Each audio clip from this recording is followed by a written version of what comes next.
그 남자가 문을 두드리던 날, 박수연 여사는 자신의 얼어붙은 마음속 길고 긴 겨울이 마침내 녹아내리기 시작하는 순간이라고는 감히 짐작조차 하지 못했다. 하지만 그녀는 틀렸다. 그 해빙은 결코 쉽지 않은 과정의 서막에 불과했다. 가을의 끝자락에 선 바닷가, 마을은 유독 시간이 더디게 흘렀다.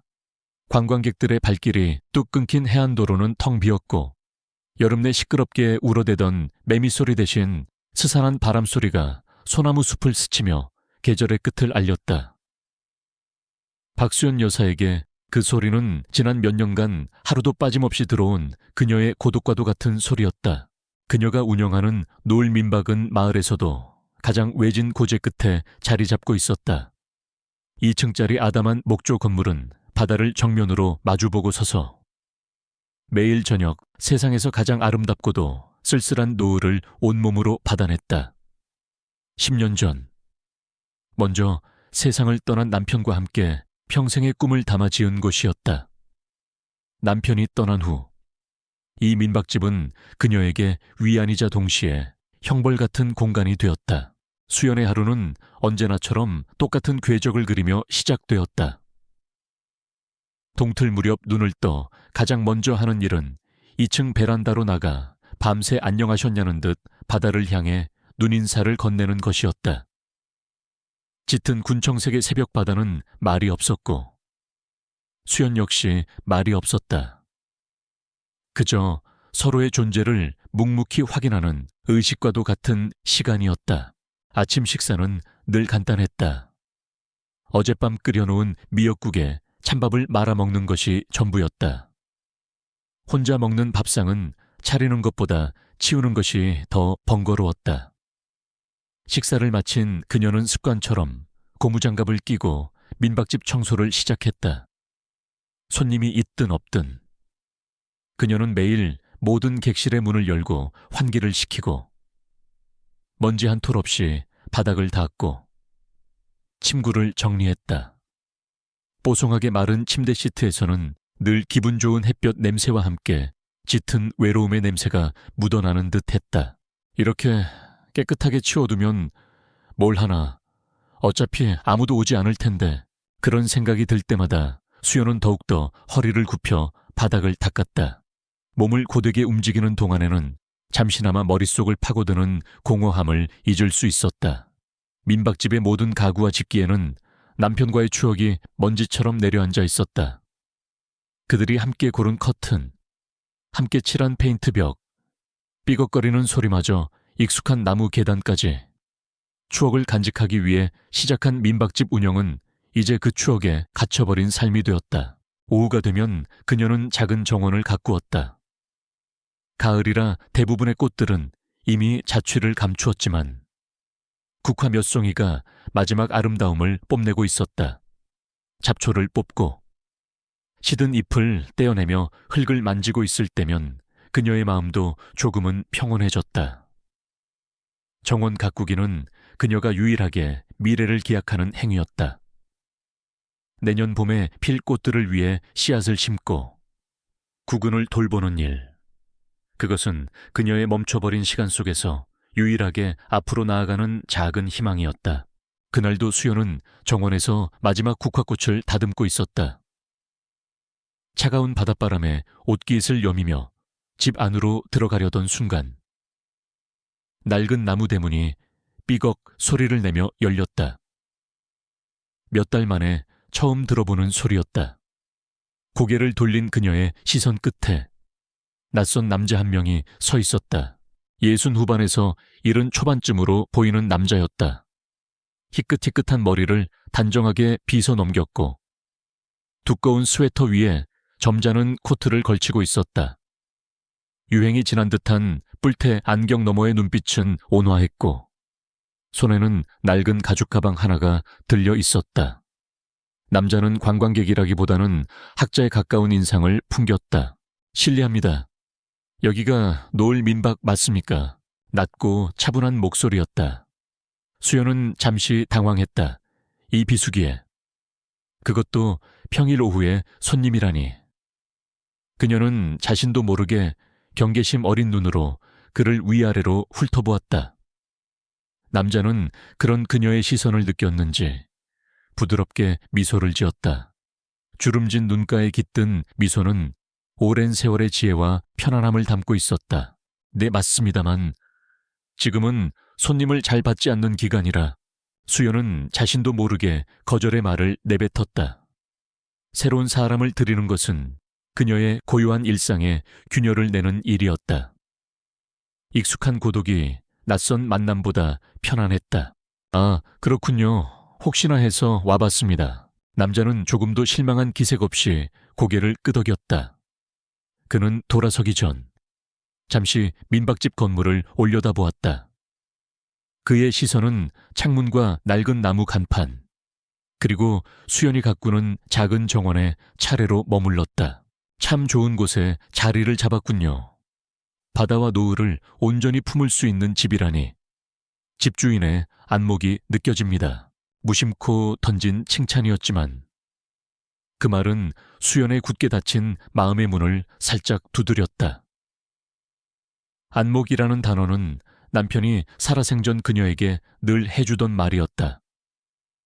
남편은 이 집터가 수연의 선택이었다며 그녀의 안목 덕분에 세상에서 가장 아름다운 풍경을 매일 볼 수 있게 되었다고 입버릇처럼 말하곤 했다.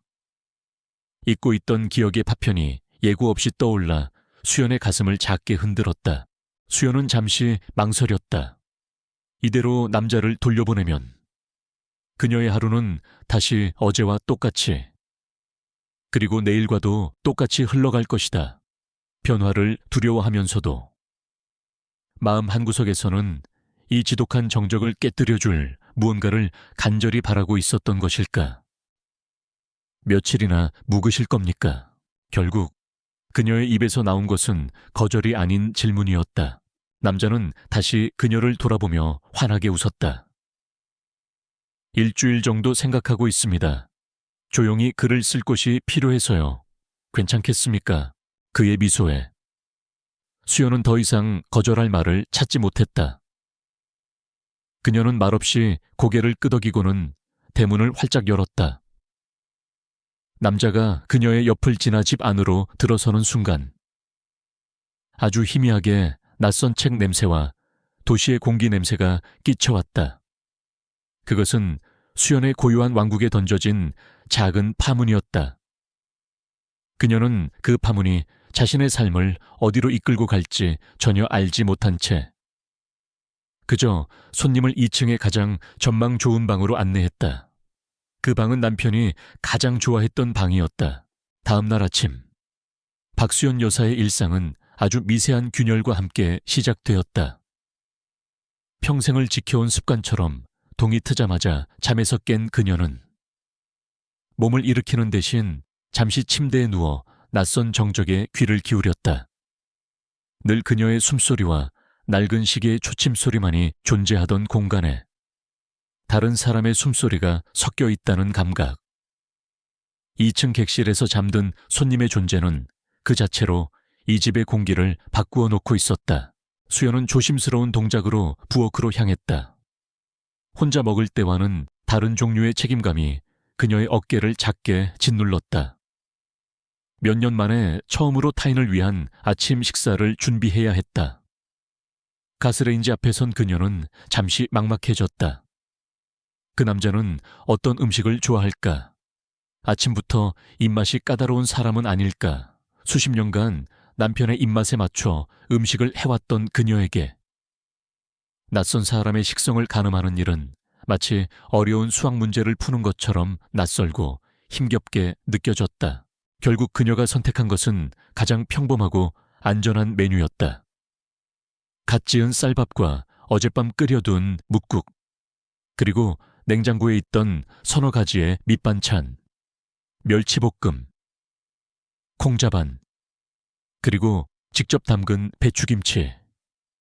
너무 소박해서 손님 상이라고 하기에도 민망한 차림새였다. 그녀는 밥과 국을 쟁반에 담아들고 2층으로 올라가는 계단 앞에서 잠시 망설였다. 객실로 가져다 주는 것이 맞을까?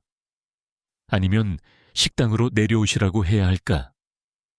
이런 사소한 고민 하나하나가 그녀에게는 오래전 잊어버린 감각이었다. 그때 2층에서 문이 열리는 소리가 들리더니 남자가 계단을 내려왔다. 그는 이미 외출할 채비를 마친 상태였다. 단정하게 빗은 머리와 깔끔한 옷차림. 수연과 눈이 마주치자 그는 부드럽게 아침 인사를 건넸다. 좋은 아침입니다. 사장님, 혹시 식사는 어디서 하면 되겠습니까? 그의 자연스러운 태도에 수연의 어색함도 조금은 누그러졌다. 아, 1층 식당에 차려두었습니다. 내려오셔서 드세요. 남자의 이름은 김진우였다. 식탁에 마주 앉아 식사를 하는 동안 두 사람 사이에는 편안하면서도 조심스러운 침묵이 흘렀다. 진우는 수연이 차린 소박한 밥상을 보고 잠시 눈을 동그랗게 떴다. 그리고는 숟가락을 들어 국물 맛을 보더니 진심이 담긴 목소리로 말했다. 정말 맛있습니다. 어릴 적 어머니가 끓여주시던 맛이 나네요. 빈말이 아니었다. 그는 정말로 맛있다는 듯 밥 한 그릇을 깨끗하게 비웠다. 특히 그가 젓가락을 자주 가져간 것은 수연의 부엌 창가에서 자라는 작은 방아잎을 넣고 무친 나물 반찬이었다. 이 나물은 향이 참 독특하고 좋습니다. 이름이 뭡니까? 아, 방가 나물입니다. 여기 사람들은 흔하게 먹는 건데 도시분들 입맛에는 안 맞을까 걱정했습니다. 아닙니다. 오히려 이런 토속적인 맛을 좋아합니다. 진우는 미소를 지으며 말했다. 음식에는 그 지역의 이야기가 담겨 있지요. 이 아침상에서는 아주 정직하고 따뜻한 이야기가 느껴집니다. 수연은 그 말에 얼굴이 살짝 붉어졌다. 누군가에게 자신의 음식을 대접하고 그에 대한 진심 어린 칭찬을 듣는 것이 얼마만인지 기억도 나지 않았다. 그저 의무감으로 차렸던 아침 식사가 그의 말 한마디에 의미 있는 행위가 되는 순간이었다. 아침 식사 후 진우는 가죽 가방과 낡은 수첩을 들고 민박집을 나섰다. 그는 요란한 관광지를 찾는 대신 민박집 주변의 해안길을 따라 천천히 걷거나 방파제에 걸터앉아 하염없이 바다를 바라보았다. 때로는 마을에 나이든 어부들과 스스럼 없이 말을 섞으며 무언가를 열심히 수첩에 받아 적기도 했다. 수연은 부엌 창문을 통해 혹은 정원을 가꾸는 척하며 그런 그의 모습을 종종 훔쳐보았다.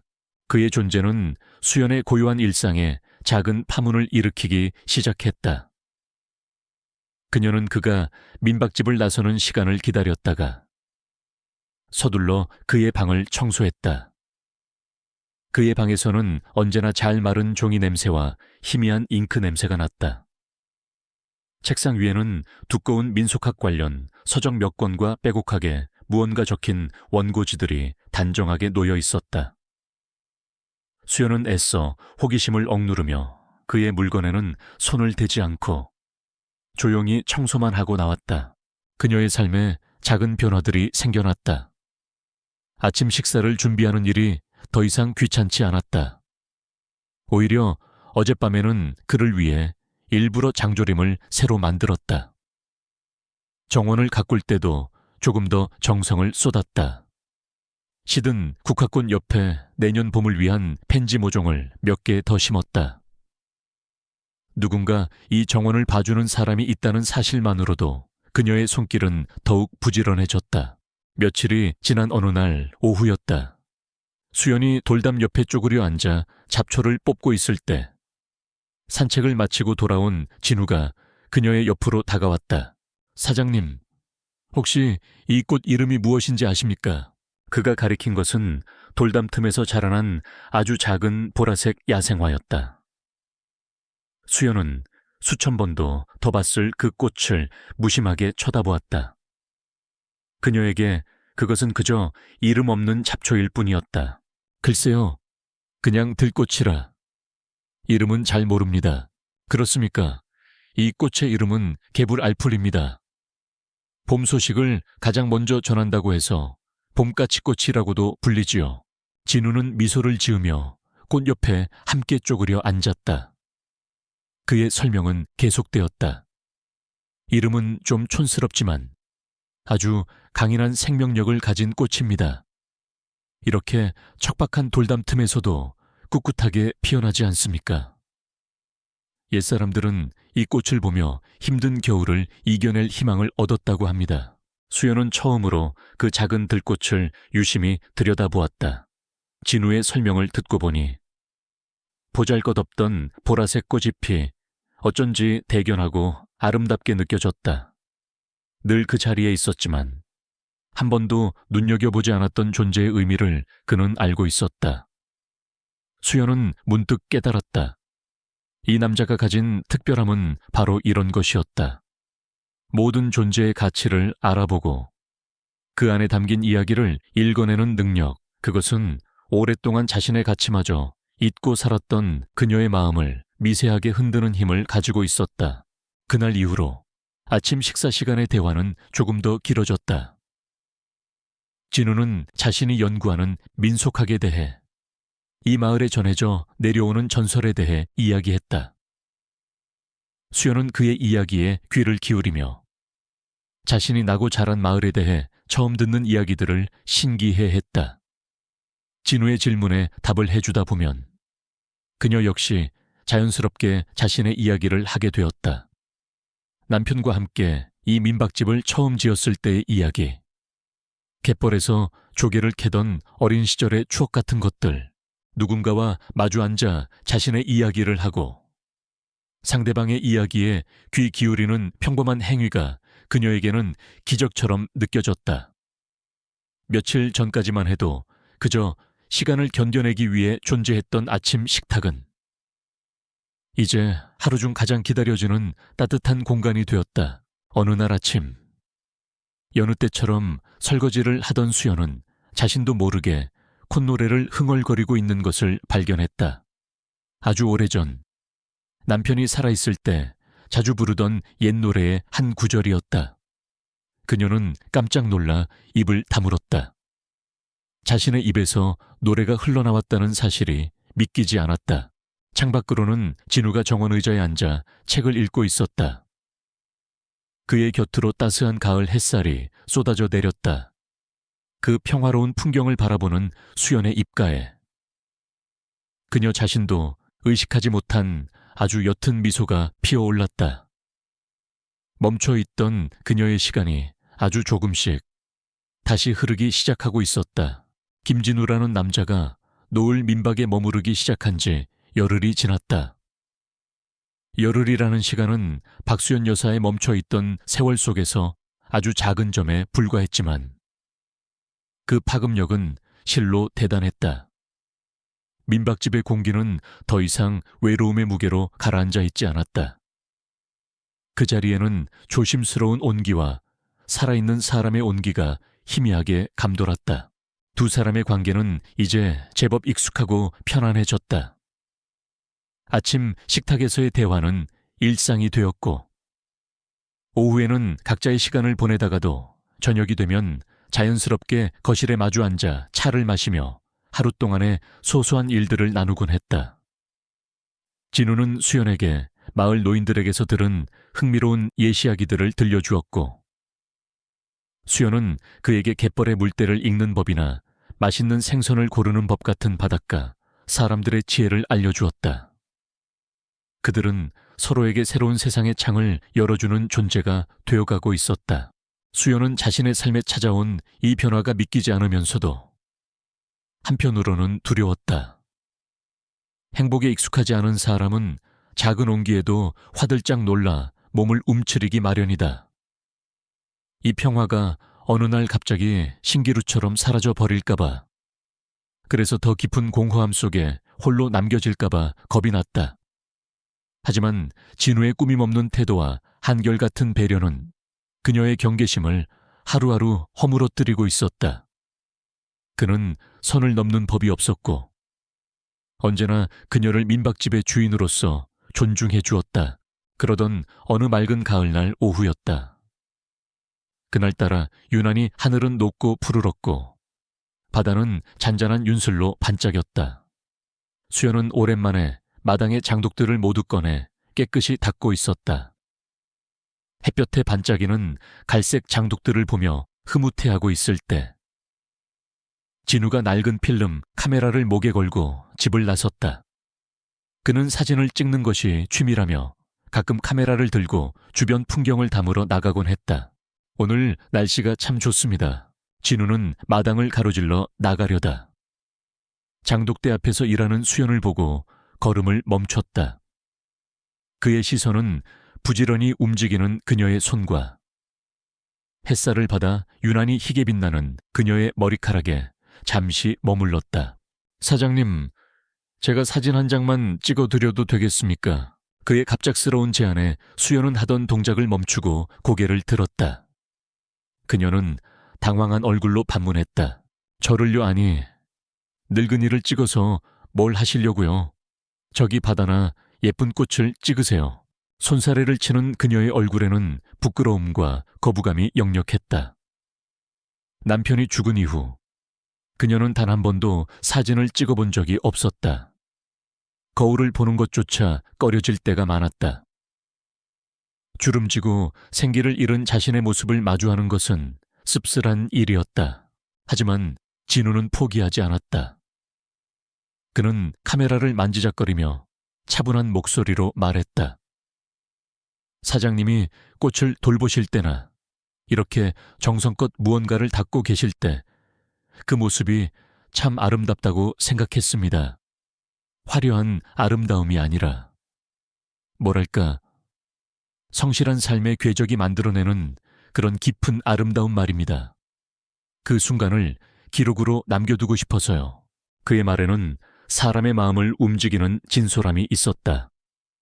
그는 수연의 외모가 아닌 그녀의 삶 그 자체를 보고 있었다. 수연은 더 이상 거절할 말을 찾지 못했다. 그녀는 어쩔 줄 몰라 하며 그저 고개를 숙인 채 자신의 거친 손만 내려다볼 뿐이었다. 그냥 평소 하시던 대로 하시면 됩니다. 저를 의식하지 마시고요. 진우는 그녀와 적당한 거리를 두고 카메라의 뷰파인더를 들여다보았다. 찰칵! 낡은 카메라의 셔터 소리가 유난히 크게 울렸다. 수연은 자신도 모르게 몸이 굳어졌다. 하지만 진우는 서두르지 않았다. 그는 몇 걸음 더 물러나 장독대와 수연 그리고 그 뒤로 펼쳐진 파란 가을 하늘이 한 프레임에 들어오도록 구도를 잡았다. 갈칵 갈칵 몇 번의 셔터 소리가 더 울렸다. 진우의 따뜻하고 존중 어린 시선 앞에서 수연은 어느새 긴장을 풀고 다시 장독을 닦는 일에 집중했다. 오랜만에 느껴보는 누군가의 시선 안에 온전히 담겨 있다는 감각. 그것은 불안하면서도 이상하게 가슴 떨리는 경험이었다. 수십 년 만에 처음으로 그녀는 자신이 한 명의 여성으로서 존재하고 있음을 느꼈다. 그날 저녁 수연의 마음은 내내 구름 위를 둥둥 떠다니는 듯했다. 그녀는 저녁 식사로 평소보다 더 정성을 들여 생선 조림을 만들었다. 진우와 식탁에 마주 앉아 밥을 먹는 동안 그녀는 낮에 있었던 일을 떠올리며 자신도 모르게 몇 번이나 미소를 지었다. 이제 정말 괜찮을지도 모른다. 이 사람이라면. 굳게 닫아두었던 마음의 문을 조금 더 열어도 되지 않을까. 그런 희망이 솜사탕처럼 부풀어 올랐다. 식사를 마치고 진우는 자신의 방으로 올라갔고 수연은 부엌에서 설거지를 했다.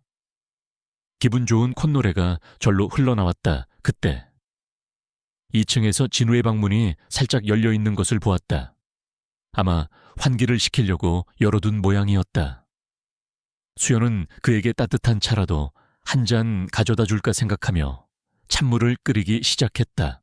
바로 그 순간이었다. 열린 문틈으로 진우의 목소리가 흘러나왔다. 그는 누군가와 통화를 하고 있었다. 아마도 딸이나 아들인 듯했다. 수연은 본의 아니게 그의 대화를 엿듣게 되었다. 그럼 잘 지내고 있지?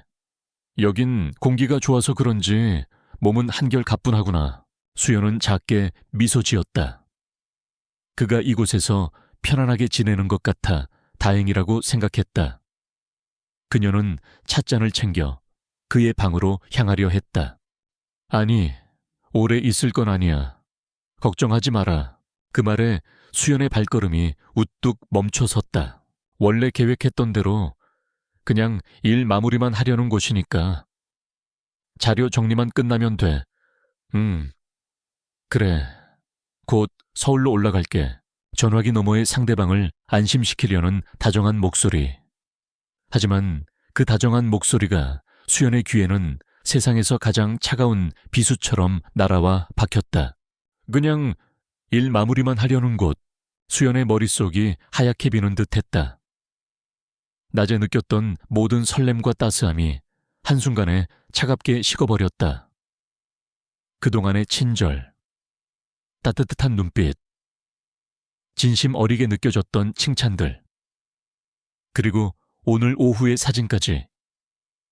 그 모든 것이 그저 잠시 머무는 손님이 베푸는 의례적인 호의에 불과했다는 생각이 들었다. 그는 이곳을, 그리고 자신을 그저 일을 마무리하기 위한 장소로만 여기고 있었던 것이다.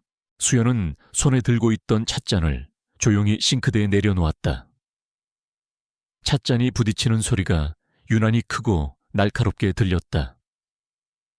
온몸의 피가 빠져나가는 것처럼 손발이 차가워졌다. 가슴 한구석에서 뜨거운 무언가가 치밀어 올랐다.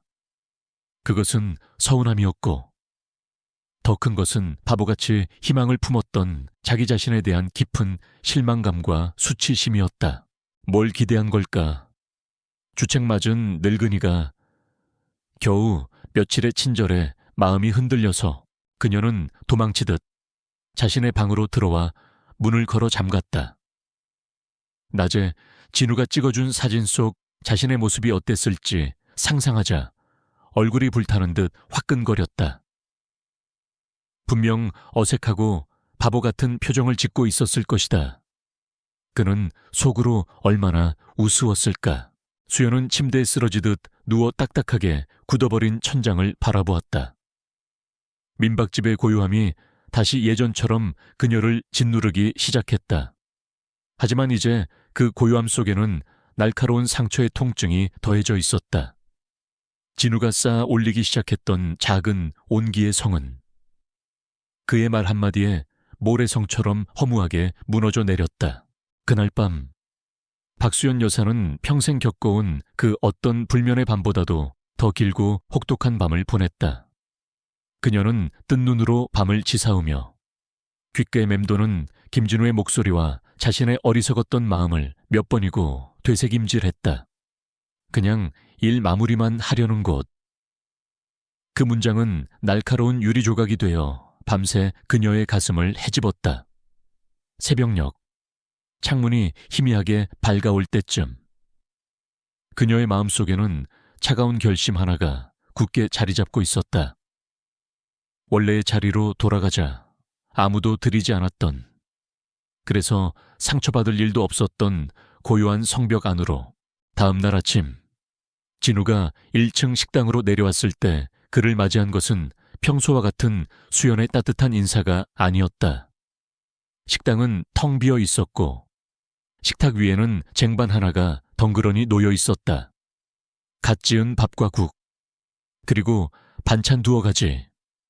음식에서는 아직 김이 모락모락 피어오르고 있었지만 그것을 차려낸 사람의 온기는 어디에도 없었다. 진우는 잠시 의아한 표정으로 주방 쪽을 기웃거렸지만 수연의 모습은 보이지 않았다. 그저 싱크대에서 물방울이 떨어지는 소리만이 규칙적으로 정적을 깨고 있을 뿐이었다. 그는 어쩔 수 없이 홀로 식탁에 앉아 아침을 먹었다. 음식 맛은 여전히 정갈했지만 어쩐지 모래알을 씹는 것처럼 껄끄러웠다. 함께 대화를 나누는 사람이 없다는 사실만으로도 음식의 온기가 절반은 사라져버린 듯했다. 식사를 마친 그는 평소처럼 설거지를 하려는 수연을 위해 쟁반을 들고 주방으로 향했다. 그때 그는 마당에서 툇마루를 닦고 있는 수연의 뒷모습을 발견했다. 사장님, 아침 맛있게 잘 먹었습니다. 진우는 밝게 인사를 건넸다. 수연은 그의 목소리에 움찔하며 어깨를 떨었지만 돌아보지는 않았다. 그녀는 걸레질에만 집중하며 무심하게 대답했다. 아, 진리 네. 단 한마디. 평소 같았으면 입에 맞으셨어요. 혹은 오늘은 날이 막네요. 같은 다정한 말이 뒤따라왔을 것이다. 하지만 그녀는 그 한마디를 끝으로 입을 다물었다. 두 사람 사이에 어색하고 무거운 침묵이 흘렀다. 진우는 무언가 단단히 잘못되었음을 직감했다. 어젯밤과 오늘 아침 사이에 그가 알지 못하는 어떤 일이 그녀에게 일어난 것이 분명했다. 혹시 무슨 일 있으십니까? 어디 편찮으신 건 아니고요. 걱정이 담긴 그의 질문에 수연은 마침내 걸레질을 멈추고 몸을 일으켰다. 그녀는 그와 눈을 마주치지 않은 채 툇마루의 나뭇결을 내려다보며 말했다. 아니요, 괜찮습니다. 그녀의 목소리는 얼음장처럼 차갑고 단단했다. 그 목소리는 나는 괜찮으니 더 이상 묻지 말아달라는 보이지 않는 벽을 쌓아 올리고 있었다. 진우는 더 이상 말을 잇지 못했다. 그는 그저 무거운 마음으로 고개를 끄덕이고는 연구 자료들을 챙겨 밖으로 나갔다. 그날 이후 노을 민박에는 다시 예전의 정막이 되돌아왔다. 아니, 예전보다 더 깊고 차가운 침묵이 두 사람 사이를 맴돌았다. 수연은 진우를 철저하게 피했다. 그녀는 그가 식사하는 시간에는 마당에 나가 있거나 방 안에 들어가 나오지 않았다. 그가 산책을 나간 사이에만 그의 방을 유령처럼 드나들며 청소를 했다. 마주쳐야 할 때면 최소한의 단답형 대답만을 할 뿐. 결코 먼저 말을 거는 법이 없었다. 수연의 태도가 변하자 민박집의 모든 것이 변했다. 그녀가 가꾸던 정원의 꽃들은 어쩐지 생기를 잃은 듯 보였다. 그녀가 끓이는 국에서는 깊은 맛이 사라졌고 그녀의 발걸음 소리는 다시 예전처럼 외로움의 무게를 담고 삐걱거렸다. 그녀는 스스로를 단단한 껍질 안에 가두었다. 상처받은 마음을 보호하기 위한 최선의 방어였다. 그래, 이게 원래 나였어. 혼자인 게 당연하고 편안한 거였어. 그녀는 스스로에게 끊임없이 주문을 외웠다. 며칠간의 설렘은 그저 낯선 꿈이었을 뿐이라고. 이제 꿈에서 깨어날 시간이라고. 진우는 혼란스러웠다. 그는 며칠 동안 자신의 언행을 되짚어 보았다. 혹시 사진을 찍어달라고 했던 것이 그녀를 불편하게 했던 것일까? 아니면 무심코 던진 말 한마디가 그녀의 마음에 상처를 주었던 것일까? 아무리 생각해도 이유를 찾을 수 없었다. 그녀의 갑작스러운 변화는 그에게 큰 당혹감과 함께 서운한 감정을 안겨주었다. 막 싹을 틔우기 시작한 소중한 관계가 이유도 모른 채 얼어붙어 버린 듯했다. 그는 몇 번이나 그녀에게 직접적으로 물어보려 시도했다. 사장님, 제가 혹시 무슨 실수를 한 것이 있다면 말씀해 주십시오. 사과드리겠습니다. 하지만 그럴 때마다 수연은 마치 준비된 대답처럼 고개를 저었다. 아닙니다. 손님께서 실수하신 건 아무것도 없습니다. 그냥 제가 좀 피곤해서 그렇습니다. 피곤하다는 변명 뒤에 숨어버린 그녀의 진심을 그는 알 길이 없었다. 그의 진솔한 접근은 그녀가 쌓아 올린 벽에 부딪혀 번번이 힘없이 되돌아왔다. 그의 노력은 오히려 그녀에게는 곧 떠날 사람이 불필요한 친절을 베푸는 것으로 오해될 뿐이었다. 그녀의 마음속에서 그는 이미 떠날 날만 계산하고 있는 무심한 이방인이 되어 있었다. 그렇게 어색하고 고통스러운 며칠이 흘렀다. 진우는 이제 민박집에 머무는 것이 점점 더 힘들어졌다. 따뜻한 보금자리 같았던 공간은 이제 가시방석처럼 불편했다. 그는 애초의 계획대로 연구 자료 정리를 서둘렀다. 어쩌면 정말로 그녀의 말처럼 이곳을 떠나주는 것이 그녀를 위한 배려일지도 모른다고 생각했다. 어느 날 저녁, 진우는 해변을 산책하다가 유난히 반짝이는 조약돌 하나를 주었다. 동그랗고 매끄러운 모양이 왠지 모르게 수연의 굳게 담은 입술을 닮아 있었다. 그는 그 조약돌을 주머니에 넣어 민박집으로 돌아왔다. 그리고는 저녁 식사가 놓인 식탁 위에 그 조약돌을 작은 메모와 함께 올려두었다. 메모에는 이렇게 적혀 있었다. 마음이 무거우실 때 이 돌멩이처럼 모든 걱정을 둥글게 다듬어 바다에 던져버리시길 바랍니다. 그것은 그의 마지막 노력이었다. 말로 전할 수 없는 진심을 담은 작은 선물. 그는 그날 밤 서울로 올라가는 다음 날 아침 버스표를 예매했다. 다음 날 새벽 수연은 평소보다 일찍 일어나 부엌으로 향했다. 그리고 식탁 위에 놓인 조약돌과 메모를 발견했다. 메모를 읽는 순간 그녀의 심장이 쿵 하고 내려앉았다. 그녀가 애써 외면하고 억누르고 있던 감정들이 한꺼번에 북받쳐 올랐다. 그의 진심이, 따뜻함이 돌멩이의 차가운 감촉을 뚫고 그녀의 손끝으로 전해져 오는 듯했다. 아주 잠깐 모든 것을 말하고 오해를 풀고 싶은 충동이 그녀를 사로잡았다. 하지만 이내 그녀는 고개를 저었다. 이 또한 떠나기 전에 마지막 동정이겠지. 그녀의 비뚤어진 마음은 그의 마지막 진심마저 값싼 연민으로 치부해버렸다. 수연은 조약돌과 메모를 식탁 한쪽에 밀어놓았다. 마치 존재하지 않는 물건처럼. 그녀는 그 어떤 감정도 담지 않은 무표정한 얼굴로 마지막이 될지도 모르는 그의 아침 식사를 준비하기 시작했다.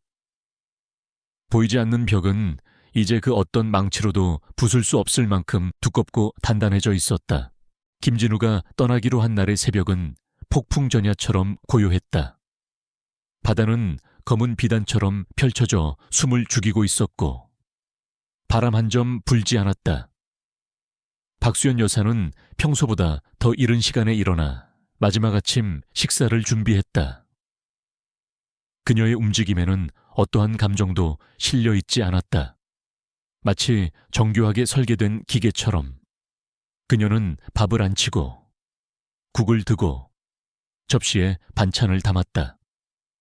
어젯밤 식탁 위에서 발견했던 조약돌과 메모는 찬장 가장 깊숙한 곳에 던져 넣어두었다. 보이지 않는 곳으로 치워버리면 마음도 무뎌질 것이라 생각했다. 진우는 여행 가방을 꾸려 1층으로 내려왔다. 이미 떠날 채비를 모두 마친 그의 얼굴에는 밤새 잠을 설친 듯한 피로와 짙은 아쉬움이 어려 있었다. 식탁에 마주 앉은 두 사람 사이에는 아무런 대화도 오가지 않았다. 숟가락과 그릇이 부딪히는 소리만이 텅 빈 공간을 어색하게 채웠다. 수연은 애써 그의 얼굴을 외면했고 진우는 몇 번이나 무언가 말을 하려다 입술만 달싹인 채 밥만 삼켰다. 오해로 쌓인 벽은 마지막 순간까지도 그들을 단절시키고 있었다. 식사를 마친 진우가 자리에서 일어섰다. 그동안 감사했습니다. 사장님, 신세 많이 졌습니다. 그의 목소리는 무겁게 가라앉아 있었다. 수연은 차마 고개를 들지 못하고 자신의 발끝만 내려다보며 힘겹게 대답했다. 조심히 가세요. 그것이 끝이었다. 진우는 잠시 그 자리에 서서 그녀의 뒷모습을 바라보다가 이내 무거운 발걸음을 옮겨 현관으로 향했다. 그가 낡은 나무 대문을 열고 밖으로 나서는 순간 거짓말처럼 세상이 돌변했다. 갑자기 하늘이 암전이라도 된 듯 시커멓게 변하더니 성난 짐승의 울음소리 같은 바람이 몰아치기 시작했다. 바다는 순식간에 검은 파도를 일으키며 해안도로를 집어삼킬 듯 으르렁거렸다. 뒤이어 장대 같은 빗줄기가 지붕과 창문을 미친 듯이 두들겨댔다. 단 몇 분 만에. 고요했던 바닷가, 마을은 거대한 폭풍의 한가운데에 갇혀버렸다. 진우는 세찬 비바람에 밀려 몇 걸음 가지 못하고 다시 민박집 안으로 들어올 수밖에 없었다. 그의 옷은 이미 흠뻑 젖어 있었다. 수연은 창밖의 광경에 놀라 하얗게 질린 얼굴로 서 있었다. 마을의 낡은 스피커에서 다급한 안내 방송이 흘러나왔다. 주민 여러분께 알립니다. 현재 우리 지역에 태풍 경보가 발효되었습니다. 모든 선박은 출항이 금지되었으며 시외버스와 여객선 운행이 전면 중단되었으니 방송은 강한 바람 소리에 묻혀 제대로 들리지도 않았다. 한 가지 확실한 것은 오늘 이 마을을 떠날 방법은 어디에도 없다는 사실이었다. 두 사람은 꼼짝없이 이 작은 민박집에 함께 갇혀버린 것이다. 시간이 흐를수록 폭풍은 더욱 거세졌다. 집 전체가 흔들릴 정도의 강풍이 불었고 창문은 금방이라도 깨질 것처럼 덜컹거렸다. 수연과 진우는 거실에 양쪽 끝에 따로 앉아 창밖의 맹렬한 자연을 그저 망연자실하게 바라볼 뿐이었다. 어색한 침묵은 성난 폭풍 소리에 묻혔지만 그들의 마음속 폭풍은 오히려 더욱 거세게 휘몰아쳤다. 저녁이 가까워질 무렵 펑 하는 소리와 함께 집안의 모든 불이 꺼졌다. 정전이었다. 칠흑 같은 어둠이 순식간에 그들을 덮쳤다. 수연은 익숙하게 더듬거리며 찬장에서 양초 몇 개를 꺼내 불을 밝혔다. 흔들리는 촛불이 두 사람의 얼굴 위로 길고 불안한 그림자를 드리웠다. 이제 그들에게는 외부의 소음도 시선을 피할 다른 곳도 없었다. 오직 좁은 공간과 서로의 존재, 그리고 촛불의 희미한 빛만이 전부였다. 그 숨막히는 정적을 먼저 깬 것은 진우였다. 그는 더 이상 이 무의미한 침묵을 견딜 수 없었다. 그는 자리에서 일어나 수연의 앞으로 다가섰다. 사장님, 그의 목소리는 촛불처럼 작게 떨리고 있었다. 제가 내일 떠나든 모레 떠나든 이대로는 도저히 떠날 수가 없습니다. 제발 말씀해 주십시오. 제가 도대체 뭘 잘못한 겁니까? 사장님께서 저를 미워하시더라도 이유는 알고 떠나야겠습니다. 그의 간절한 목소리가 수연의 마지막 이성의 끈을 끊어버렸다. 지난 며칠간 억지로 눌러 담았던 모든 감정들이 한꺼번에 폭발했다. 그녀의 눈에서 뜨거운 눈물이 왈칵 쏟아져 나왔다.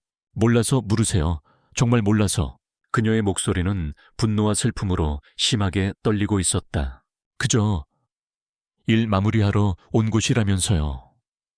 외로운 늙은이한테 동정 베푸는 게 그렇게 재밌으셨어요.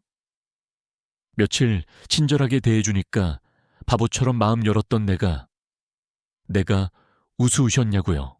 수연은 울부짖듯 소리치며 그동안 마음에 담아두었던 말들을 모두 쏟아냈다. 전화기 너머로 들었던 그의 목소리, 그로 인해 느꼈던 비참함과 수치심까지. 그녀의 말들은 날카로운 파편이 되어 촛불 아래 흩어졌다. 진우는 그녀의 말을 듣고 한동안 아무 말도 하지 못했다. 그는 망치로 머리를 한 대 맞은 듯한 표정으로 그녀를 바라보았다. 그제야 그는 모든 것을 깨달았다. 자신이 딸을 안심시키기 위해 무심코 했던 말들이 그녀에게 얼마나 큰 상처가 되었는지를. 그걸 들으셨군요. 그의 목소리는 깊은 자책감으로 잠겨 있었다. 그는 천천히 입을 열었다. 그의 이야기는 수연이 전혀 예상하지 못했던 것이었다. 제 딸아이입니다. 서울에 있는 제가 아내를 잃고 나서 혹시나 늙은 아비가 객지에서 고생이라도 할까봐 늘 전전긍긍하는 아이입니다. 그 아이를 안심시키려고 아무 생각 없이 했던 말입니다. 정말입니다. 그는 잠시 말을 멈추고 심호흡을 했다. 그리고는 더 깊은 이야기를 꺼내놓았다. 하지만 제가 이곳에 온 진짜 이유는 따로 있습니다. 일이라는 건 핑계에 가깝습니다. 제 아내가 죽기 전에 늘 이곳 이야기를 했습니다. 이름도 없는 이 작은 바닷가, 마을의 노을이 세상에서 가장 아름답다고. 언젠가 꼭 함께 와서 보고 싶다고요. 수연의 울음이 조금씩 잦아들었다. 그녀는 믿을 수 없다는 표정으로 그를 바라보았다. 아내와의 약속을 지키기 위해, 어쩌면 제 슬픔을 정리하기 위해 이곳을 찾았습니다. 처음에는 정말 그럴 생각이었습니다. 조용히 아내와의 추억만 더듬다 떠나려고 했습니다. 진우는 수연에게로 한 걸음 더 다가섰다. 그의 눈빛은 촛불 아래에서 더없이 진실하게 빛나고 있었다. 하지만 사장님을 만났습니다. 이 집에서, 당신의 정성 어린 보살핌 속에서 저는 제가 오래전에 잃어버렸다고 생각했던 마음의 평온을 되찾기 시작했습니다. 죽은 아내에 대한 슬픔이 아니라 살아있는 사람의 온기가 제 마음을 채우기 시작한 겁니다.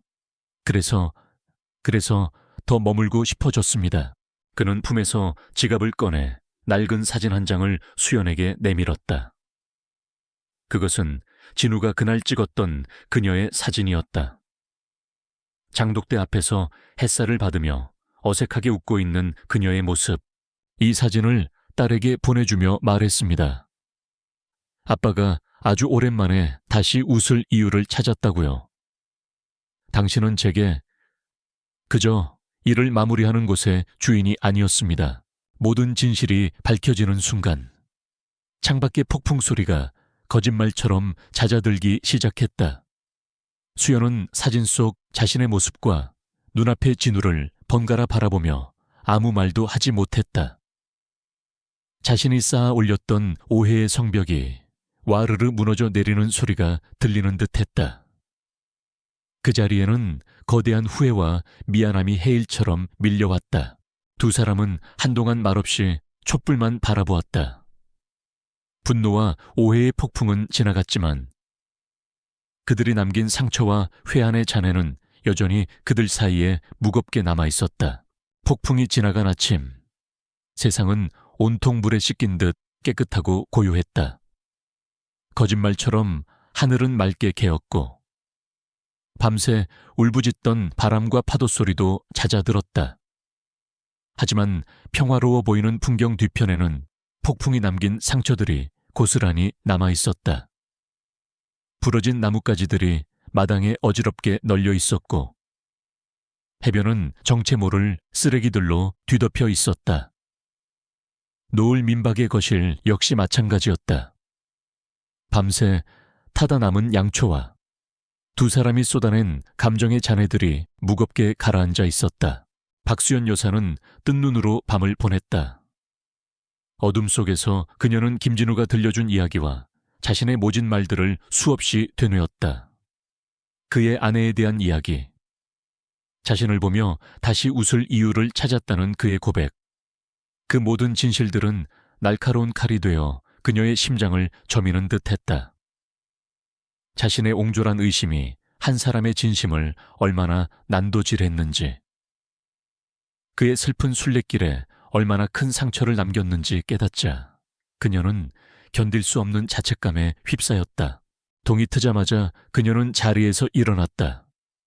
그리고는 마치 속죄의 의식을 치르듯 묵묵히 아침 식사를 준비하기 시작했다. 평소와는 비교도 할 수 없을 만큼 정성스러운 상차림이었다. 갓 잡은 생선을 정성껏 굽고 냉장고 깊숙이 넣어두었던 전복을 꺼내 죽을 끓였다. 장독대에서 가장 맛이 잘 든 장아찌를 꺼내고 빛깔 고운 나물들을 무쳐냈다. 그녀는 말로는 차마 전할 수 없는 미안함과 후회의 마음을 음식 하나하나에 눌러 담았다. 진우 역시 잠을 설친 얼굴로 1층에 내려왔다. 두 사람의 시선이 허공에서 잠시 부딪혔지만 이내 둘 다 고개를 떨구었다. 어색하고 무거운 침묵. 하지만 어제의 그 침묵과는 다른 종류의 것이었다. 분노와 오해의 벽이 있던 자리에는 이제 벌거벗은 진심과 어쩔 줄 모르는 미안함이 대신 들어차 있었다. 진우는 수연이 차린 진수성찬을 보고 아무 말도 하지 못했다. 그저 묵묵히 식탁에 앉아 그녀가 차려준 음식을 먹었다. 수연 역시 그의 맞은편에 앉아 함께 숟가락을 들었지만 음식은 모래알처럼 씹히지 않았다.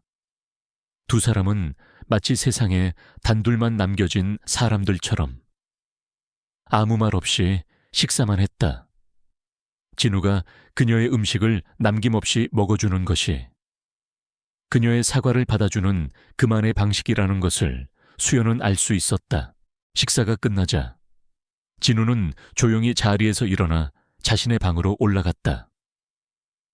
수연은 그가 당연히 짐을 챙길 것이라고 생각했다.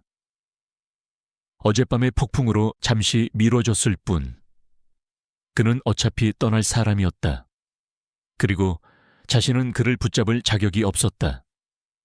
그녀는 모든 것을 체념한 채 묵묵히 상을 치우고 설거지를 시작했다. 물소리에 뒤섞여 그녀의 작고 낮은 한숨소리가 새어나왔다. 잠시 후 짐을 챙겨 내려올 것이라 생각했던 진우가 빈손으로 다시 내려왔다. 그는 수연이 설거지를 하고 있는 주방 입구에 서서 한참 동안 그녀의 뒷모습을 바라보았다. 사장님, 그의 부름에 수연의 어깨가 움찔했다. 그녀는 수도꼭지를 잠그고 차마 뒤돌아서지 못한 채 대답을 기다렸다. 어젯밤 제가 너무 제 감정만 앞세워 사장님을 다그친 것 같아 죄송합니다. 사장님의 마음도 편치 않으셨을 텐데. 그의 말에 수연의 심장이 쿵 하고 내려앉았다. 사과를 해야 할 사람은 자신인데 오히려 그가 먼저 사과를 하고 있었다. 그녀는 황급히 몸을 돌렸다. 그녀의 눈에는 또다시 눈물이 그렁그렁 맺혀 있었다. 아닙니다. 제가 선생님께 죽을 죄를 지었습니다. 제가 너무 어리석었습니다. 부디 용서하십시오. 그녀는 겨우 그 말을 내뱉고는 고개를 깊이 숙였다. 진우는 그런 그녀에게 다가와 조용히 그녀의 어깨를 감싸 쥐었다. 괜찮습니다. 다 괜찮습니다. 살아온 세월만큼 마음속에 그늘이 지는 건 당연한 일입니다. 저 역시 그러니까요. 그의 따뜻한 위로의 수연은 결국 참았던 눈물을 터뜨렸다. 아이처럼 소리내어 우는 그녀를 진우는 그저 말없이 토닥여 주었다. 한참의 시간이 흐른 뒤 수연의 울음이 잦아들었을 때 진우는 조심스럽게 입을 열었다. 저는 오늘 떠나야 할 것 같습니다. 수연은 눈물을 닦으며 고개를 들었다. 예상했던 말이었지만 심장이 철렁 내려앉는 것은 어쩔 수 없었다. 사장님께 더 이상 폐를 끼치고 싶지 않습니다. 그리고 제 아내와의 약속도 이제 마음속으로나마 다 지킨 것 같습니다. 사장님 덕분에요. 그는 옅은 미소를 지으며 말했다. 이곳에서 너무 많은 감정을 쏟아냈습니다. 이제는 저도 사장님도 각자의 평온을 되찾아야 할 시간인 것 같습니다. 그의 말은 거절할 수 없는 단호함과 배려를 담고 있었다. 그는 분노 때문이 아니라 그녀를 위해 떠나려는 것이었다. 수연은 더 이상 그를 붙잡을 명분이 없었다. 그녀는 그저 말없이 고개를 끄덕일 수밖에 없었다. 자신이 저지른 어리석음의 대가는 이토록 혹독했다. 진우는 정말로 짐을 챙겨 내려왔다. 그는 현관문 앞에서 마지막 인사를 건넸다. 부디 건강하십시오. 하다. 선생님도요. 그는 뒤돌아보지 않고 낡은 대문을 나섰다. 삐걱 하는 문 닫히는 소리가 마치 수연의 마음이 닫히는 소리처럼 유난히 크게 들렸다. 그녀는 그가 떠난 자리를 한참 동안 멍하니 바라보았다. 열흘간의 꿈이 끝나고 다시 혹독한 현실로 돌아온 순간이었다. 집 안은 다시 텅 비었고 그가 남기고 간 온기는 바람처럼 흩어져 버렸다. 수연은 유령처럼 집 안을 배회했다. 그러다 무언가에 이끌린 듯 2층. 그가 머물렀던 방으로 올라갔다. 방은 처음 왔을 때처럼 깨끗하게 정돈되어 있었다. 하지만 공기 중에는 여전히 그의 희미한 채취와 책 냄새가 남아있는 듯했다. 그녀는 그가 사용했던 책상에 손을 뻗어 조심스럽게 쓸어보았다. 바로 그때 그녀의 눈에 책상 위에 놓인 책 한 권이 들어왔다. 그가 늘 읽던 낡은 시집이었다. 그녀는 무심코 시집을 집어들었다. 책갈피처럼 무언가 끼워져 있는 것이 느껴졌다. 그녀가 책을 펼치자 그 사이에서 작은 메모지와 함께 예쁘게 말려진 작은 보라색 들꽃 하나가 팔랑이며 떨어졌다. 봄까치꽃이었다. 수연은 떨리는 손으로 메모를 집어들었다. 그의 단정하고 힘있는 필체가 담겨 있었다. 사장님 덕분에 잊고 있던 온기를 되찾고 갑니다. 부디 이 작은 꽃처럼 매서운 겨울을 이겨내고 가장 먼저 봄을 맞이하시길 진심으로 바랍니다. 감사했습니다. 메모를 읽어 내려가는 수연의 눈에서 참았던 눈물이 다시 둑 터진 듯 흘러내렸다. 어젯밤 분노와 슬픔 속에서 흘렸던 눈물과는 차원이 다른 가슴 저미는 후회와 상실감의 눈물이었다. 그녀는 작은 봄까치꽃을 손바닥에 올려놓고 텅 빈 방 안에서 한참 동안 아이처럼 흐느꼈다. 너무 늦게 그의 진심의 무게를 깨달아 버린 것이다. 김진우가 떠난 후 노을 민박은 다시 깊은 침묵 속으로 가라앉았다. 하지만 그 침묵은 예전의 것과 달랐다. 이전의 침묵이 익숙한 체념과 외로움이었다면 지금의 침묵은 생생한 상실감과 텅 빈 공허함으로 가득 차 있었다.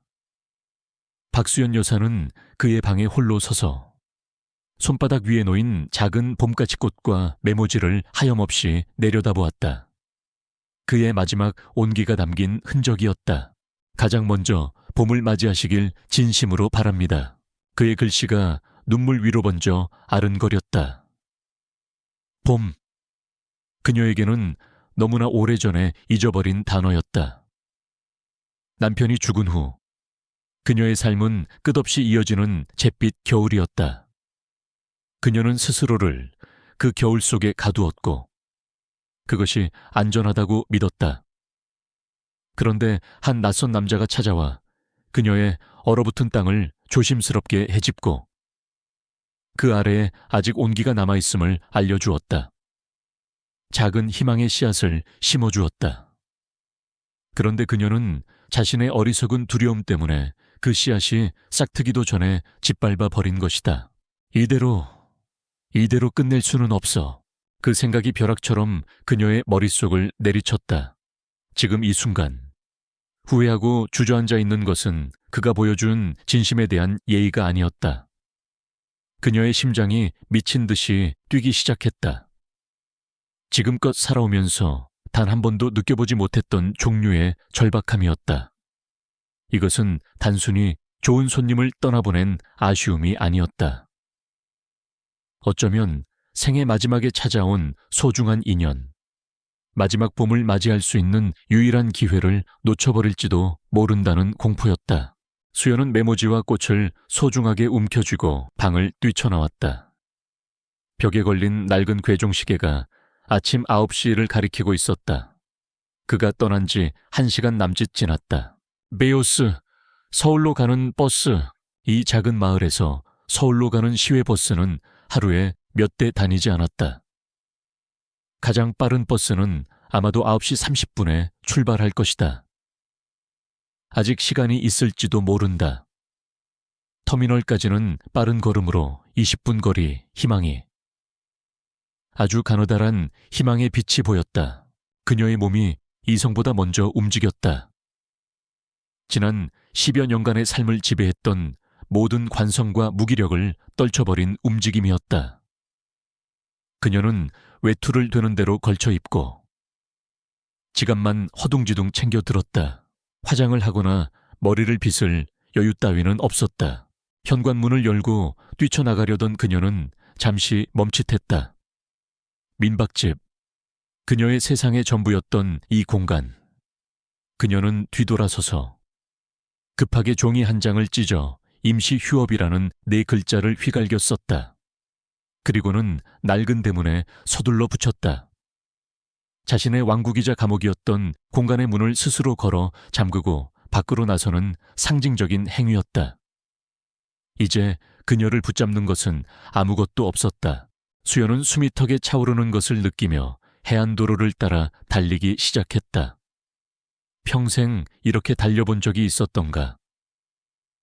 그녀의 폐가 타는 듯 아파왔고 다리는 청은망은 무거웠지만 멈출 수 없었다. 도로 옆으로는 밤새 폭풍이 핥히고 간 흔적들이 널려 있었다. 하지만 수연의 눈에는 아무것도 들어오지 않았다. 그녀의 온 신경은 오직 버스 터미널이라는 단 하나의 목적지에만 집중되어 있었다. 달리는 동안 수많은 생각들이 머릿속을 스쳐 지나갔다. 자신의 어리석음에 대한 자책, 왜 그의 진심을 조금 더 일찍 알아보지 못했을까? 왜 자신의 낡은 상처 속에 갇혀 그의 손을 뿌리쳤을까? 그리고 두려움. 만약 터미널에 도착했는데 버스가 이미 떠났다면 만약 그를 만난다고 한들 무슨 말을 해야 할까? 이미 상처받은 그의 마음을 어떻게 되돌릴 수 있을까? 하지만 그 모든 생각들을 억누르는 것은 간절한 희망이었다. 단 한 번만이라도 그를 다시 만나고 싶었다. 제대로 된 작별 인사를 하고 싶었다. 아니, 작별이 아니라 다시 시작하고 싶다고, 미안하다고, 그리고 고맙다고 말하고 싶었다. 그녀는 남편을 사랑했다. 하지만 그와의 삶은 잔잔한 호수 같은 것이었다. 편안했지만 새로운 파문은 없었다. 하지만 김진우는 달랐다. 그는 그녀 자신도 잊고 살았던 박수연이라는 한 사람의 내면을 들여다봐 주었다. 그녀의 음식에서 이야기를 읽어내고 그녀가 가꾸는 정원에서 아름다움을 발견하고 그녀의 주름진 얼굴에서 삶의 궤적을 읽어준 사람이었다. 다시는 만날 수 없을지도 모르는 자신의 영혼을 알아봐준 사람이었다. 마침내 저 멀리 버스 터미널에 낡은 간판이 보였다.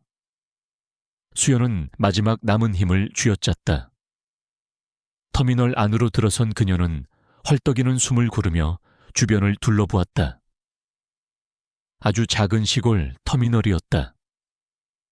낡은 플라스틱 의자 몇 개와 매표소 창구 하나가 전부, 그리고 서울행 버스가 막 출발하려는 듯 부릉하는 엔진 소리를 내며 플랫폼에 서 있었다. 수연의 심장이 쿵하고 바닥으로 떨어졌다. 너무 늦은 것인가? 그녀는 절망적인 심정으로 버스의 창문들을 하나하나 훑어보았다. 하지만 그 어디에도 진우의 모습은 보이지 않았다. 그녀는 다리에 힘이 풀려 주저앉으려는 것을 간신히 참으며 매표소 창구로 다가갔다. 혹시 9시 반 서울 가는 버스 아직 출발 안 할랬음 이래가? 그녀의 목소리는 심하게 떨리고 있었다. 매표소 직원은 그녀를 무심하게 쳐다보며 대답했다. 어젯밤 태풍 때문에 도로 정리가 늦어져서요. 20분 연착됐어요. 이제 곧 출발할 거니까 타실 거면 빨리 표 끊으세요. 아직 떠나지 않았다. 수연의 가슴에 다시 희망이 차올랐다. 그런데 버스 안에는 왜 그가 보이지 않는 걸까? 그녀는 다시 한번 터미널 안을 미친 듯이 훑어보았다. 승객 대기실의 구석진 자리, 창밖을 내다보는 사람들, 화장실 입구까지 바로 그때였다. 터미널 가장 구석. 바다가 보이는 창가 쪽 벤치에 홀로 앉아있는 한 남자의 뒷모습이 그녀의 눈에 들어왔다. 익숙한 코트, 단정하게 빗어 넘긴 희끗희끗한 머리. 손에는 따뜻한 커피가 담긴 종이컵이 들려 있었다. 그는 버스를 기다리는 것이 아니라 마치 무언가를 정리하려는 사람처럼 그저 멍하니 폭풍이 지나간 바다를 바라보고 있었다. 김진우였다. 수연은 자신도 모르게 그의 이름을 불렀다. 선생님. 목소리는 거의 들리지 않을 정도로 작게 새어나왔다. 하지만 마치 그 부름을 들은 것처럼 남자가 천천히 고개를 돌렸다. 수십 미터의 거리를 두고 두 사람의 시선이 허공에서 마주쳤다. 그의 놀란 눈과 눈물과 땀으로 범벅이 된 그녀의 얼굴. 그 순간 세상의 모든 소음이 멎는 듯했다. 버스의 엔진 소리도, 사람들의 웅성거림도 멀게만 느껴졌다. 시간은 느리게 흘렀고 공간은 오직 두 사람만 존재하는 것처럼 압축되었다. 그녀의 필사적인 질주가 마침내 그토록 원했던 순간에 가닿아 있었다. 터미널의 분빔 속에서 박수연과 김진우는 세상에 단둘만 남은 것처럼 서로를 바라보았다. 시간은 멈추었고 공간은 오직 두 사람의 존재감으로만 가득 찼다. 먼저 침묵을 깬 것은 진우였다. 그는 손에 들고 있던 커피를 벤치에 내려놓고 믿을 수 없다는 표정으로 천천히 그녀에게로 걸어왔다. 그의 얼굴에는 놀라움과 걱정, 그리고 희미한 희망이 복잡하게 뒤섞여 있었다. 사장님, 여긴 어쩐 일로? 그의 목소리를 바로 앞에서 듣자 수연은 비로소 자신이 그를 찾아왔다는 사실을 실감했다. 달려오는 동안 가슴을 채웠던 절박함과 용기는 온데간데 없고 쑥스러움과 미안함이 다시 고개를 들었다. 그녀는 숨을 헐떡이며 눈물과 땀으로 엉망이 된 얼굴을 들어 겨우 그의 이름을 불렀다. 선생님, 가지 마세요. 그 한마디를 내뱉자 애써 참았던 눈물이 다시 툭 터진 듯 흘러내렸다. 그녀의 필사적인 모습에 진우는 더 이상 아무것도 묻지 않았다. 그는 잠시 망설이다가 조심스럽게 손을 뻗어 그녀의 어깨를 감쌌다. 그리고는 주변 사람들의 시선을 피해 그녀를 이끌고 터미널 밖으로 나왔다. 일단 어디 가서 좀 앉으시죠. 이러다 쓰러지시겠습니다. 그들은 터미널 근처의 작은 바닷가 찻집으로 향했다. 낡았지만 아늑한 창문 너머로 바다가 보이는 곳이었다. 따뜻한 대추차 두 잔이 그들의 앞에 놓였다. 수연은 떨리는 손으로 찻잔을 감싸 쥐었다. 찻잔의 온기가 그녀의 얼어붙었던 몸과 마음을 조금씩 녹여주었다. 한참 동안 침묵이 흘렀다. 무슨 말부터 시작해야 할지 두 사람 모두 알 수 없었다. 마침내 수연이 먼저 어렵게 입을 열었다. 이번에는 그녀가 자신의 모든 것을 솔직하게 털어놓을 차례였다. 제가 정말 어리석었습니다. 그녀의 목소리는 물기에 젖어 있었다. 선생님의 진심을 오해하고 제 못난 자격지심에 빠져서 해서는 안 될 말과 행동을 했습니다. 정말 면목이 없습니다. 그녀는 고개를 숙인 채 자신의 지난 10여 년의 삶에 대해 이야기하기 시작했다. 남편이 죽은 후 세상과 담을 쌓고 스스로를 고립시키며 살아온 이야기. 다시는 상처받지 않기 위해 마음의 문을 굳게 걸어 잠그고 외로움을 갑옷처럼 두르고 살아온 이야기. 선생님께서 처음 민박집에 오셨을 때 저는 사실 두려웠습니다. 제 고요한 세상에 누군가 들어오는 것이, 제 삶에 파문이 이는 것이 무서웠습니다. 그런데 선생님의 따뜻함에 저도 모르게 마음이 열리고 말았습니다. 수십 년 만에 처음으로 설레는 감정을 느꼈습니다. 그래서 더 무서웠던 것 같습니다. 이 행복이 곧 사라질 것이라고. 결국 나는 또다시 혼자가 될 것이라고. 제 안의 두려움이 그렇게 속삭였습니다. 그녀는 진우가 딸과 통화하던 날의 이야기를 꺼냈다. 그의 말을 엿듣고 자신의 비참한 처지를 멋대로 상상하며 상처받았던 그 순간의 감정들을 솔직하게 고백했다. 그것은 변명이 아닌 한없이 나약한 인간의 진솔한 자기 고백이었다. 진우는 한마디 말도 없이 처음부터 끝까지 그녀의 이야기를 진지하게 들어주었다. 그의 눈빛에는 어떠한 비난이나 판단도 없었다. 오직 깊은 이해와 연민만이 담겨 있었다. 수연이 모든 이야기를 마치고 눈물을 닦았을 때 그는 조용히 자신의 손을 뻗어 그녀의 떨리는 손등을 감싸 쥐었다. 말씀해 주셔서 고맙습니다. 그의 목소리는 낮고 따뜻했다. 사장님께서 그런 아픔을 가지고 계신 줄도 모르고 제가 너무 제 생각만 했습니다. 사과해야 할 사람은 저입니다. 그리고 이번에는 진우가 자신의 이야기를 시작했다.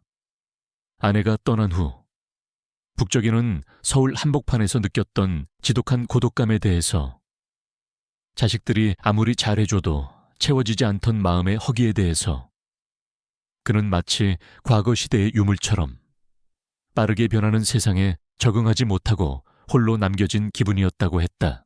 이곳에 온 것은 아내와의 약속 때문이기도 했지만 제 자신으로부터 도망치고 싶었던 마음도 컸습니다.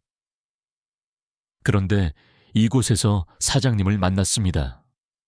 묵묵히 자신의 자리를 지키며 고요하지만 강인하게 살아가는 모습을 보면서 뭐랄까, 큰 위로를 받았습니다. 저와 닮은 외로움을 가진 사람, 하지만 저보다 훨씬 더 단단한 사람을 만난 것 같았습니다. 그는 어젯밤 그녀에게 상처를 주고 떠나기로 결심했을 때의 심경을 털어놓았다. 그는 그녀에게 화가 난 것이 아니었다. 오히려 자신의 존재가 그녀의 평온을 깨뜨리고 잊고 있던 상처를 다시 건드린 것만 같아 미안했다고 했다. 그녀를 위해 떠나는 것이 맞다고. 그것이 자신이 그녀에게 해줄 수 있는 마지막 배려라고 생각했던 것이다. 서로의 가장 깊은 속내를 모두 털어놓는 순간 그들을 가로막고 있던 마지막 오해의 잔해마저 깨끗이 사라졌다. 그 자리에는 서로의 상처를 보듬는 따뜻한 공감과 이해만이 남았다. 바로 그때 찻집 창문 너머로 그들이 놓쳐버린 서울행 버스가 빵 하고 경적을 울리며 터미널을 빠져나가는 것이 보였다. 두 사람은 약속이라도 한 듯 말없이 버스가 사라지는 모습을 함께 바라보았다. 그것은 과거의 오해와 상처를 떠나보내는 그들만의 조용한 의식과도 같았다. 버스가 시야에서 완전히 사라졌을 때 진우가 먼저 미소를 지으며 말했다. 이제 우리 어디로 갈까요? 그의 질문에 수연은 눈물로 얼룩진 얼굴 위로 아주 오랜만에 환한 미소를 피워 올렸다. 그녀는 망설임 없이 대답했다. 집으로요? 집으로. 그 한마디는 그 어떤 말보다도 큰 울림을 담고 있었다. 더 이상 그곳은 그녀 혼자만의 집이 아니었다. 찻집을 나온 두 사람은 나란히 노을 민박으로 향하는 해안길을 걸었다. 터미널로 달려올 때의 필사적인 발걸음과는 전혀 다른 느리고 평화로운 걸음이었다. 그들은 많은 말을 하지 않았다. 하지만 손을 잡지 않았음에도 불구하고 그들의 옆모습은 세상에서 가장 다정한 연인처럼 보였다. 그들 사이의 편안한 침묵은 수만 마디의 말보다 더 깊은 교감을 나누고 있었다. 폭풍이 지나간 바다는 언제 그랬냐는 듯 잔잔했고 공기는 더없이 상쾌했다. 수연의 눈에 비친 세상은 몇 시간 전과는 완전히 다른 빛깔을 띠고 있었다. 민박집 대문 앞에 다다랐을 때 아침에 그녀가 급하게 붙여놓았던 임시 휴업이라는 종이가 바람에 팔랑이고 있었다. 진우가 조용히 그 종이를 떼어내 그녀의 손에 쥐어주었다. 수연은 그 종이를 가만히 구겨쥐었다. 두 사람은 서로를 마주보며 미소 지었다. 그들은 더 이상 손님과 주인이 아니었다. 함께 상처를 보듬고 새로운 시작을 함께하기로 약속한 두 사람이 그들의 집으로 돌아오고 있었다. 노을 민박으로 함께 돌아온 다음 날 아침, 세상은 완전히 새로운 빛으로 밝아왔다. 늘 혼자서 맞이하던 새벽의 공기는 더 이상 스산하지 않았다. 박수연 여사가 잠에서 깨어 프리브치카처럼 부엌으로 향했을 때 그녀를 맞이한 것은 텅 빈 식탁이 아닌 이미 부엌에서 커피물을 끓이고 있는 김진우의 따뜻한 뒷모습이었다. 일어나셨어요. 그녀의 발소리를 들은 그가 돌아보며 부드럽게 미소 지었다. 그 평범한 아침 인사가, 그 평범한 미소가 수연의 마음을 햇살처럼 환하게 밝혔다.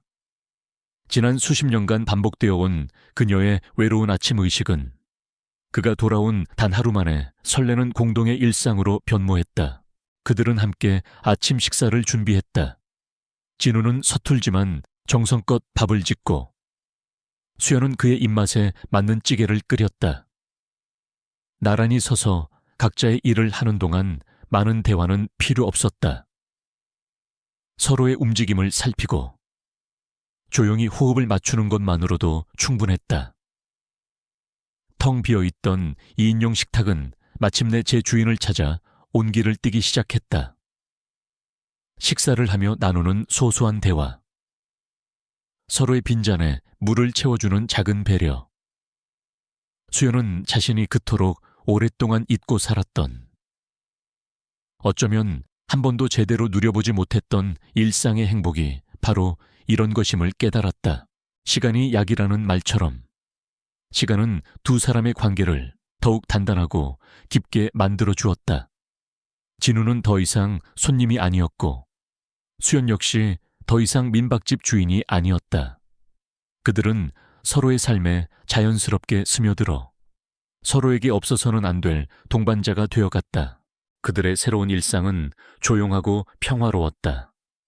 아침에는 함께 식사를 하고 낮에는 각자의 시간을 존중해 주었다. 수연은 정원을 가꾸었고 진우는 이제 자신의 방이 아닌 바다가 보이는 거실 창가의 자리를 잡고 글을 썼다. 그는 더 이상 자신을 고립시키지 않았다.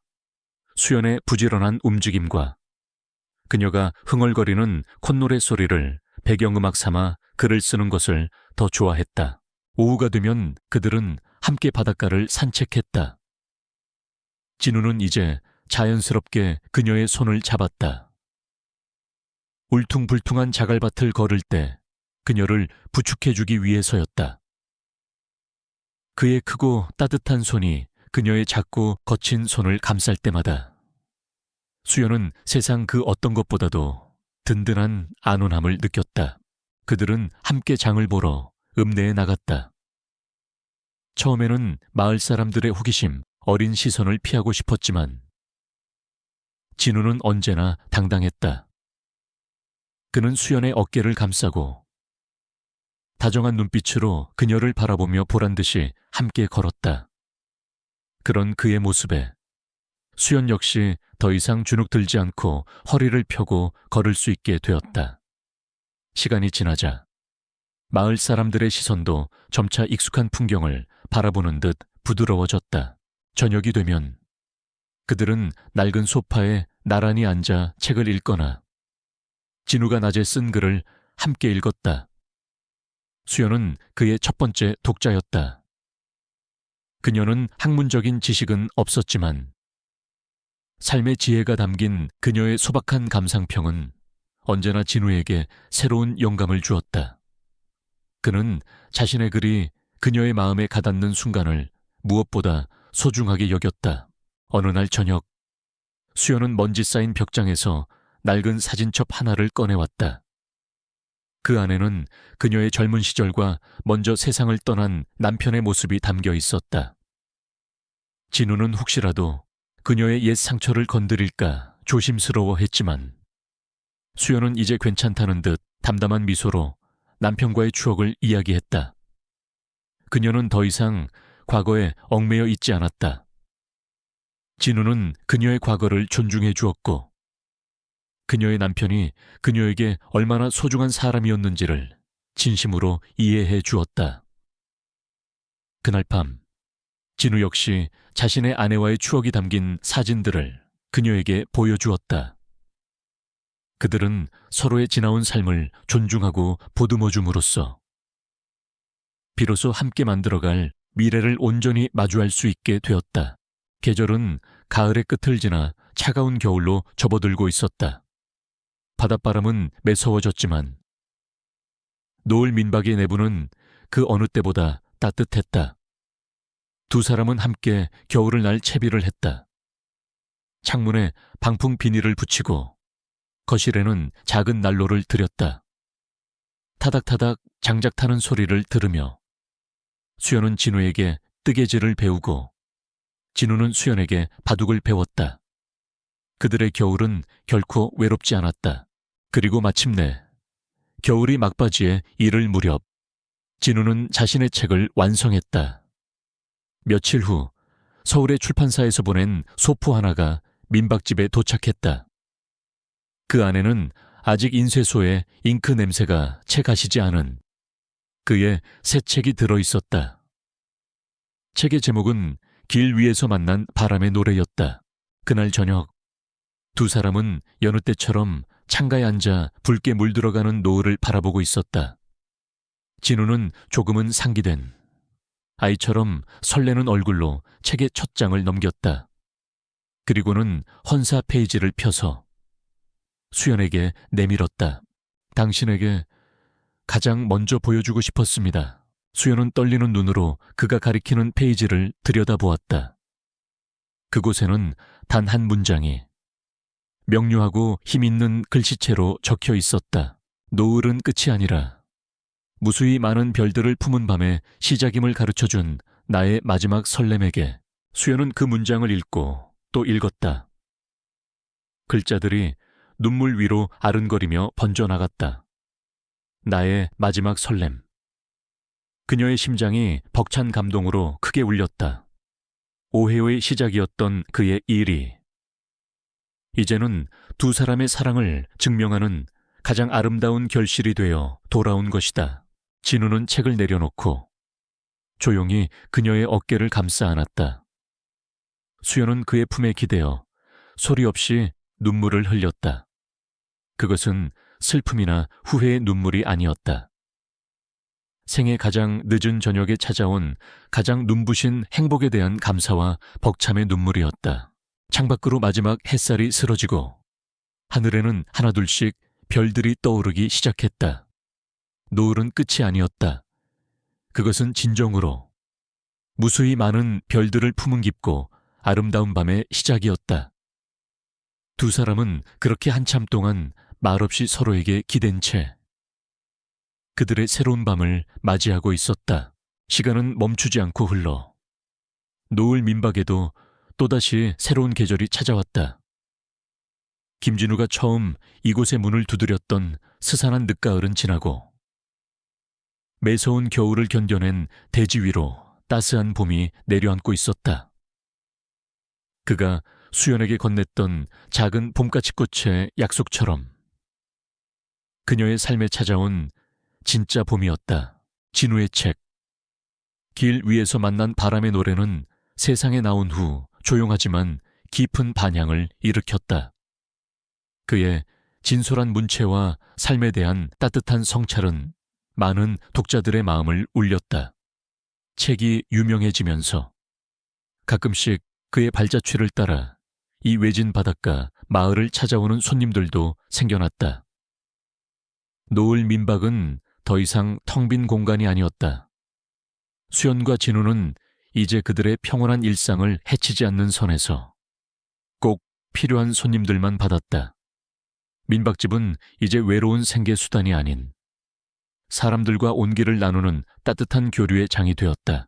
가장 큰 변화는 주말마다 민박집을 찾아오는 아이들의 웃음소리였다. 진우의 아들과 딸은 이제 걱정이 아닌 반가움을 가득 안고 아버지를 찾아왔다. 그들의 손에는 어린 손주들이 들려 있었다. 처음에는 어색해하던 수연도 이제는 아이들이 할머니라고 부르며 달려와 안기는 것을 자연스럽게 받아들였다. 그녀는 아이들을 위해 맛있는 간식을 만들고 진우는 아이들에게 바닷가 생물들의 이름을 가르쳐 주었다.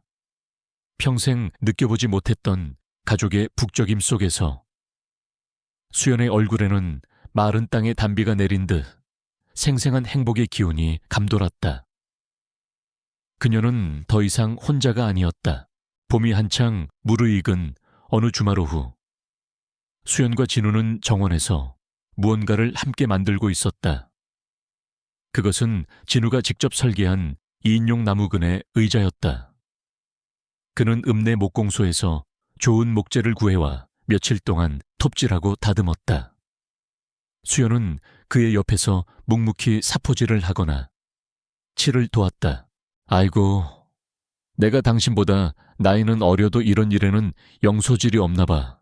진우가 삐뚤게 박힌 못을 보며 너털웃음을 터뜨렸다.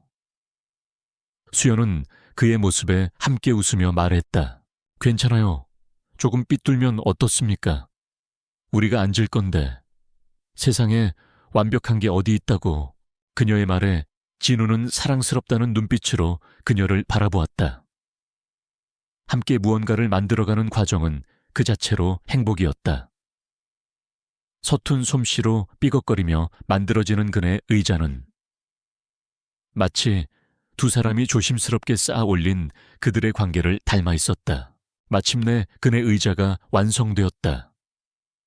두 사람은 정원에서 노을이 가장 아름답게 보이는 자리에 의자를 놓았다. 그리고는 처음으로 나란히 그네에 앉았다. 천천히 그네가 앞뒤로 움직였다. 발밑으로는 그들이 함께 심은 봄꽃들이 화사하게 피어 있었고 눈앞에는 온 세상을 황금빛으로 물들이는 장엄한 노을이 펼쳐지고 있었다. 참 좋네요. 수연이 진우의 어깨에 머리를 기대며 속삭였다. 그러게 말이오. 진우는 그녀의 손을 따뜻하게 감싸 쥐었다. 당신과 함께 보니 오늘의 노을은 유난히 더 아름다운 것 같소. 그들은 말이 없었다. 그저 서로의 온기에 의지한 채 조용히 세월의 아름다운 저물녘을 함께 바라볼 뿐이었다. 그들의 곁에는 굳이 말하지 않아도 전해지는 깊은 신뢰와 사랑, 그리고 평온함이 가득했다. 박수연 여사와 김진우 교수의 이야기는 여기서 끝이 난다. 하지만 어쩌면 이것은 끝이 아니라 그들의 가장 빛나는 황혼의 시작일지도 모른다.